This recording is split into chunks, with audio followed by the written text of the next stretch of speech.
بسم اللہ الرحمن الرحیم۔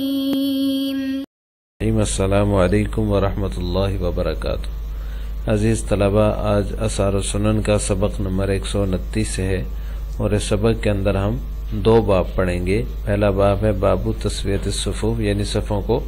سیدھا کرنے کا بیان ہے اس میں، اور دوسرا باب باب اتمام الصف الاول، پہلی صف کا اہتمام ہے، اس کے اندر اس مسئلے کا بیان ہے۔ جو پہلا باب ہے باب تسویۃ الصفوف، اس کے تحت علامہ نووی رحمہ اللہ تعالی نے 4 احادیث ذکر کی ہیں جن میں صفوں کو سیدھا کرنے کا بیان ہے۔ آج کے سبق میں ہم ان احادیث کا ترجمہ، تشریح اور اس مسئلے کی تفصیل پڑھیں گے۔ باب تسویۃ الصفوف، عن انس بن مالک رضی اللہ تعالی عنہ قال اقیمت الصلاۃ فاقبل علینا رسول اللہ صلی اللہ علیہ وسلم بوجهه فقال اقیموا صفوفکم وتراصوا فانی اراکم من وراء ظهری، رواہ البخاری۔ وفی روایت له وکان احدنا یلزق منکبہ بمنکب صاحبہ وقدمہ بقدمہ۔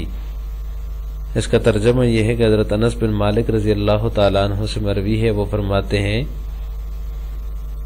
اقیمت الصلاۃ، نماز کے لیے اقامت کہی گئی تو رسول اللہ صلی اللہ علیہ وسلم ہماری طرف رخ انور آپ صلی اللہ علیہ وسلم نے کیا، فقال، پھر فرمایا اقیموا صفوفکم وتراصوا، صفیں سیدھی کرو اور مل جل کر کھڑے ہو، فانی اراکم من وراء ظہری، بے شک میں تمہیں اپنی پشت کے پیچھے سے دیکھتا ہوں، رواہ البخاری، اس کو بخاری نے روایت کیا۔ وفی روایت لہو، اور بخاری ہی کی ایک روایت میں ہے وکان احدنا یلزق منکبہ بمنکب صاحبہ، ہم جو ہے ایک دوسرے کے، ہم میں سے ہر ایک اپنے کندھے کو اپنے ساتھی کے کندھے سے اور قدمہ بقدمہ، اپنے قدم اپنے ساتھی کے قدم سے ملاتا تھا۔ عزیز طلبہ، نماز کے لیے جو اجتماعی نظام جماعت کی شکل میں تجویز کیا گیا ہے، اس کے لیے رسول اللہ صلی اللہ علیہ وسلم نے یہ طریقہ تعلیم فرمایا ہے کہ لوگ صفوں میں جو ہے وہ صفیں بنا کر کھڑے ہوں، اور نماز جیسی اجتماعی عبادت کے اس سے زیادہ حسین، سنجیدہ اور بہتر صورت کوئی نہیں ہو سکتی۔ یعنی آپ صلی اللہ علیہ وسلم نے یہ طریقہ بتایا، یہ تعلیم فرمائی کہ جب نماز میں کھڑے ہوں، نماز کے لیے کھڑے ہوں تو صفیں بنا کر کھڑے ہوں۔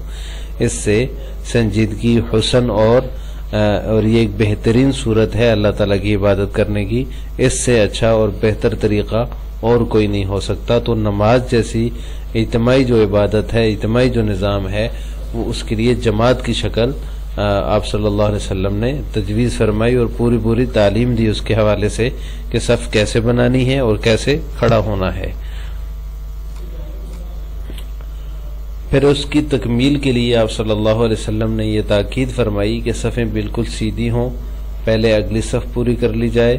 اور اس کے بعد پیچھے کی صف شروع کی جائے، یعنی اتنی سیدھی ہونی چاہیے صفیں کوئی ایک شخص بھی 1 انچ آگے یا 1 انچ پیچھے کھڑا ہوا نہ ہو، یعنی بالکل برابر سب کھڑے ہوئے ہوں، اور اس کے بعد صف، پہلی جو صف ہے وہ پہلے پوری کی جائے اور پھر اس کے بعد دوسری صف بنائی جائے۔ پھر اس کے بعد یہ فرمایا کہ اگلی صفوں میں اصحاب علم اور رجال کھڑے ہوں، بڑے کھڑے ہوں، ان کے بعد بچے کھڑے ہوں، اور ان کے بعد خواتین کھڑی ہوں اگر وہ جماعت میں شریک ہیں۔ تو اس طرح ایک ترتیب آپ صلی اللہ علیہ وسلم نے تعلیم فرمائی ہے۔ ان سب باتوں کا مقصد جو ہے وہ جماعت کی تکمیل ہے اور اس کو مفید اور مؤثر بنانا ہے، اور چونکہ رسول اللہ صلی اللہ علیہ وسلم اس کا خود بھی عمل فرماتے اور اس عمل کا اہتمام فرماتے تھے، ان تمام باتوں پر آپ صلی اللہ علیہ وسلم عمل فرماتے تھے، اور انہی باتوں کی آپ صلی اللہ علیہ وسلم نے اپنی امت کو تلقین اور ہدایات بھی دی ہیں، اور ان کا ثواب بیان فرما کر آپ صلی اللہ علیہ وسلم نے ترغیب بھی دی ہے، اور ان امور میں بے پرواہی اور لاپرواہی کرنے والوں کو سخت تنبیہ اور اللہ تعالیٰ سے ڈرایا بھی ہے۔ تو یہ جو ایک اجتماعی نظام ہے، اس کے اندر حسن پیدا کرنے کے لیے، اس کو مفید اور مؤثر بنانے کے لیے، چونکہ اللہ تعالیٰ کی ذات کے سامنے انسان کھڑا ہوتا ہے، پھر بڑی ذات کے سامنے بے ہنگم طریقے سے اور لاپرواہی کے ساتھ نہیں کھڑا ہونا چاہیے، بلکہ پورے اہتمام کے ساتھ اور پوری جو ہے وہ پورے خشوع و خضوع کے ساتھ اللہ تعالیٰ کے حضور کھڑا ہونا چاہیے۔ تو اس کے لیے آپ صلی اللہ علیہ وسلم نے یہ ساری تعلیمات اپنی امت کو تلقین فرمائی ہیں۔ اس باب کی دوسری روایت ہے وعن ابی مسعود الانصاری رضی اللہ تعالی عنہ قال کان رسول اللہ صلی اللہ علیہ وسلم یمسح مناکبنا فی الصلاة یقول استووا ولا تختلفوا فتختلف قلوبكم لیلینی منکم اولو الاحلام والنہا ثم الذین یلونہم ثم الذین یلونہم قال ابو مسعود فانتم اليوم اشد اختلافا رواہ مسلم۔ اس کا ترجمہ یہ ہے کہ حضرت ابو مسعود انصاری رضی اللہ تعالیٰ عنہ سے مروی فرماتے ہیں کہ رسول اللہ صلی اللہ علیہ وسلم نماز میں ہمارے کندھوں کو چھوتے، فرماتے سیدھے رہو، استووا سیدھے رہو، ولا تختلفوا اور اختلاف مت کرو ورنہ تمہارے دل مختلف ہو جائیں گے، لیلینی منکم اولو الاحلام والنہا اور چاہیے کہ تم میں سے عقل اور سمجھ والے میرے ساتھ کھڑے ہوں، اور ثم الذین یلونہم پھر جو ان سے ملتے ہیں یعنی چھوٹے ہیں، ثم الذین یلونہم پھر جو ان سے ملتے ہیں۔ ابو مسعود رضی اللہ تعالیٰ عنہ فرماتے ہیں فانتم اليوم اشد اختلافا، بس تم آج اختلاف میں زیادہ سخت ہو۔ اس کو امام مسلم نے روایت کیا ہے۔ تو اس میں یہ آپ صلی اللہ علیہ وسلم نے فرمایا لیلینی منکم اولو الاحلام والنہا، تو اولو الاحلام جو ہے یہ احلام حلم کی جمع ہے یا پھر حلم کی جمع ہے، دونوں روایتیں ہیں۔ اس کے اندر حلم بالکسر، یہ حلم کی جمع ہو تو اس سے مراد عقل ہے، اور اگر یہ حلم کی جمع ہو تو اس سے مراد خواب ہے، لیکن یہاں مراد بلوغت ہوگی، خواب مراد نہیں ہوگا۔ تو پہلی صورت جو ہے حلم ہو جس سے مراد عقل ہے، تو اس صورت میں مراد عقلا ہوں گے، جو عقلا ہیں، بڑے ہیں، عقل مند ہیں، اور وہ مراد ہے۔ اور دوسری صورت میں جو ہے جس اگر حلم مراد لیا جائے یعنی بالضم مراد ہو، حلم جس کے معنی خواب کے ہیں، یہاں پہ بلوغت مراد ہے اس سے، تو اس صورت میں بلغا مراد ہوں گے، یعنی عقلا اور بلغا جو ہیں وہ پہلی صف میں کھڑے ہوں، جیسے آپ نے فرمایا کہ میرے قریب کھڑے ہوں، پھر جو ان سے ملتے ہیں یعنی جو ان سے چھوٹے ہیں، تو مطلب جو اصحاب علم ہیں، جو بڑے ہیں، جو عقلا ہیں، بلغا ہیں، وہ امام کے قریب کھڑے ہوں، کوشش یہ کریں کہ پہلی صف میں کھڑے ہوں، اور اس کے بعد بچے، اور پھر اس کے بعد جو ہے دوسرے اگر خواتین شریک ہیں تو وہ اس کے بعد کھڑی ہوں۔ تو ابو مسعود فرماتے ہیں کہ آج تم آج کے دن، آج کے زمانے میں تم زیادہ اختلاف رکھتے ہو، سخت اختلاف رکھتے ہو، یعنی کہ وہ اہتمام نہیں ہے صفوں کا جو آپ صلی اللہ علیہ وسلم کے زمانے میں ہوا کرتا تھا۔ تیسری روایت ہے وعن انس بن مالک رضی اللہ تعالی عنہ عن رسول اللہ صلی اللہ علیہ وسلم رصوا صفوفکم وقاربوا بینہا وحاذوا بالاعناق فوالذی نفسی بیدہ انی لأری الشیطان يدخل من خلل الصف کأنہا الحذف رواہ ابو داؤد وصححہ ابن حبان۔ حضرت انس بن مالک رضی اللہ تعالی عنہ سے مروی انہوں نے رسول اللہ صلی اللہ علیہ وسلم سے روایت کی ہے،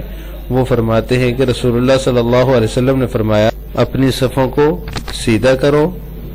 اپنی صفوں کو ملاؤ، رصوا صفوفکم، اپنی صفوں کو ملاؤ، وقاربوا بینہا اور قریب کرو اپنی صفوں کو، وحاذوا بالاعناق اور اپنے گردنوں کے ساتھ برابر کرو، یعنی صفوں کو گردنوں کے ساتھ برابر کرو۔ فوالذی نفسی بیدہ انی لأری الشیطان، بس مجھے قسم ہے اس ذات کی جس کے قبضہ قدرت میں میری جان ہے کہ انی لأری الشیطان يدخل من خلل الصف، کہ میں شیطان کو دیکھتا ہوں کہ وہ صف کے درمیان سے داخل ہو جاتا ہے، کأنہا الحذف، گویا کہ وہ بیڑ کا چھوٹا سا بچہ ہے۔ رواہ ابو داؤد، اس کو ابو داؤد نے روایت کیا، وصححہ ابن حبان، اس کو ابن حبان نے صحیح قرار دیا ہے۔ مطلب یہ ہے کہ جب صف میں خلل باقی رہ جاتا ہے، کوئی خالی جگہ رہ جاتی ہے، تو وہاں شیطان گھس جاتا ہے اور وہ نمازی کے دل میں وسوسے ڈالتا رہتا ہے، اس لیے آپ صلی اللہ علیہ وسلم نے فرمایا کہ جو ہے وہ خالی جگہ نہ چھوڑیں، مل مل کر کھڑے ہونا چاہیے۔ اس باب کی آخری روایت عن عبداللہ بن عمر رضی اللہ تعالی عنہما ان رسول اللہ صلی اللہ علیہ وسلم قال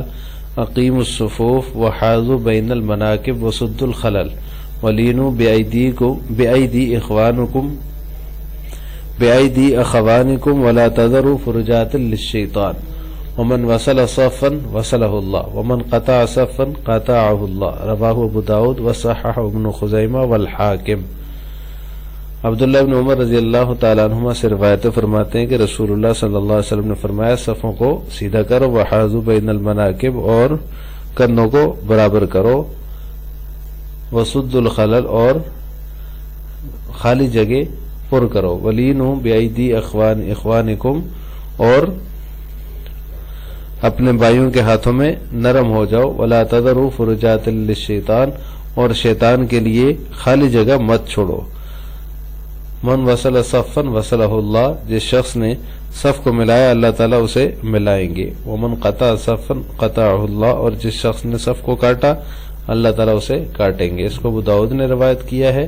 اور ابن خزیمہ اور حاکم نے اس کو صحیح قرار دیا ہے۔ اس کے بعد جو دوسرا باب ہے آج کے سبق میں وہ ہے باب اتمام الصف الاول، یعنی صف اول کا اتمام کرنا، اس کو پورا کرنا۔ اس باب کے تحت علامہ نووی رحمہ اللہ تعالی نے ایک حدیث ذکر کی ہے، اس میں صف اول کے اتمام کا بیان ہے، یعنی پورا کرنے کا بیان ہے۔ باب اتمام الصف الاول، اس کے تحت جو ایک حدیث ہے وہ ہے حضرت انس رضی اللہ تعالیٰ عنہ کی، عن انس رضی اللہ تعالیٰ عنہ ان رسول اللہ صلی اللہ علیہ وسلم قال اتم الصف المقدم ثم الذي يليه فما كان من نقص فليكن في الصف المؤخر رواه ابو داود واسناده حسن۔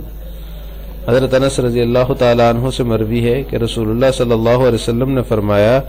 اگلی صف کو پورا کرو، ثم الذي يليه پھر اس کو جو اس سے ملتی ہے، فما كان من نقص جو کمی ہو فلیکن فی الصف المؤخر تو وہ آخری صف میں ہونی چاہیے۔